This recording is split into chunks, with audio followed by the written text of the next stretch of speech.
जैसा कि आप सभी को मालूम होगा कि गर्मी के समय में तरह तरह से ग्रामीण बोला जाए या वन जीव काफ़ी परेशान रहते हैं। वो अपनी भूख को मिटाने के लिए जगह जगह पर घूमते हैं, और मैं बात करूं सबसे बड़ा जो संकट होता है उनके लिए जल होता है। उसी क्रम में आज हम बात करने वाले हैं।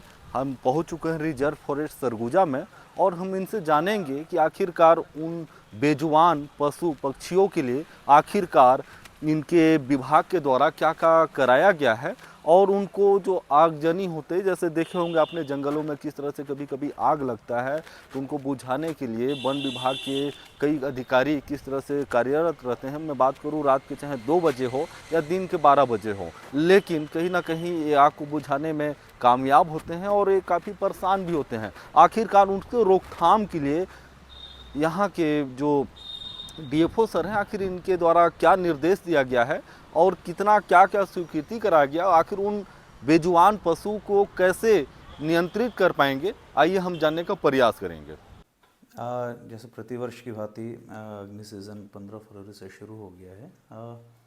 जो पारंपरिक रूप से हम फायर वॉचर्स लगाते हैं और एक्स्ट्रा गाड़ियां डिप्लॉय करते हैं और ग्रामवासियों को अवेयर करते हैं, और बाकी जो भी फायर को बुझाने के लिए जो भी इक्विपमेंट्स लगता है उनकी व्यवस्था हम लोग करते हैं। फायर ब्लोअर्स और ये सब जो अत्याधुनिक सामान है वो भी हम अपने फायर वॉचर्स को उपलब्ध कराते हैं, ताकि कम समय में यदि अग्नि का प्रकरण होता है तो भी उसे हम रोक पाएँ। सर, वन्य जीव पानी व चारा की तलाश में रहवासी क्षेत्र में ना आए, उसको रोकने के लिए क्या उपाय किया गया? देखिए, जहाँ तक हमारे यहाँ एलिफेंट रिजर्व की बात है, तो वहाँ पर्याप्त जो वार्षिक जल भंडार हैं, नदियाँ हैं, 2 बड़ी नदियाँ हैं, मूरन और पिंगला। साथ ही जो विभिन्न विकास कार्य होते हैं उसमें जो तालाब बनाए जाते हैं, तो उसमें भी लगभग इस साल आशा है कि क्योंकि बारिश अच्छी हुई है, पर्याप्त पानी गर्मियों के लिए रहेगा, तो वो दिक्कत नहीं होनी चाहिए। हाँ, वन्य जीवों के जो बाहर आने की बात है, तो यहाँ जो एक विशालकाय वन्य जीव जैसे प्रमुखतः हाथी है, तो वो तो साल भर उनका विचरण होता रहता है, और बाकी वन्य जीव रहवास इलाकों की ओर ना है, तो उसका ये है कि जो हमारे वन क्षेत्र हैं तो उसमें पर्याप्त उनके लिए भोजन की व्यवस्था है। तो मैं आशा करता हूँ कि बिना मतलब बड़े कारण के वन्य जीव, खासकर हमारे यहाँ, मैं बाकी डिविजन्स की बात नहीं कर रहा, कि बाहर ना आए। सर, सरगुजा अंचल आदिवासी अंचल है। यहाँ पर आदिवासी काफ़ी जंगल में लोग महुआ बीनने जाते हैं। तो ऐसा कुछ योजना बनाया गया है जिसमें व्यक्तियों को और जंगल के जानवरों का मुठभेड़ आपस में ना हो?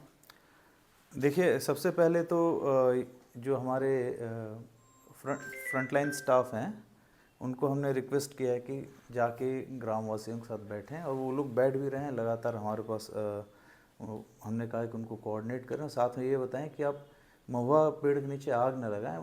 घर में जो पुरानी साड़ियाँ वगैरह हैं उसको बिछा के उस पर कलेक्शन करेंगे, तो एटलीस्ट जो महुआ ज़मीन पे गिर के जिसमें मिट्टी लग जाती है और बाकी चीज़ें होती हैं वो नहीं होंगी। और बाकी इस बार चूँकि हमारे पास जेएफएम वगैरह का कुछ फंड होगा या उससे होगा, तो हम कुछ नेट्स का भी उसमें वो करने का प्रयास सर, एक करेंगे। सवाल मेरा ये था सर कि जानवरों का और व्यक्तियों का मुठभेड़ ना हो। जैसे मतलब आए दिन देखने को मिलता होगा कि हाथी कुचलने से या फिर किसी कारणवश लोगों की मौत होती है, तो उसके लिए क्या कुछ उपाय किया गया है? देखिए, उसमें तो जागरूकता बचाव मेन उसमें वो है, तो उसमें ही हम लोगों से बैठक कर रहे हैं और लगातार सूचित कर रहे हैं कि आपको जिस तरफ वन्य प्राणी हैं उस तरफ आप ना जाएं। सर, ई कूगर लागू होने के बाद बजट पर कितना % व्यय हो चुका सर इस साल का? देखिए, वन्य प्राणी सुरक्षा बजट तो रेगुलर उस पर जैसा होना चाहिए उस तरह से चल रहा है, उसमें कोई दिक्कत नहीं है।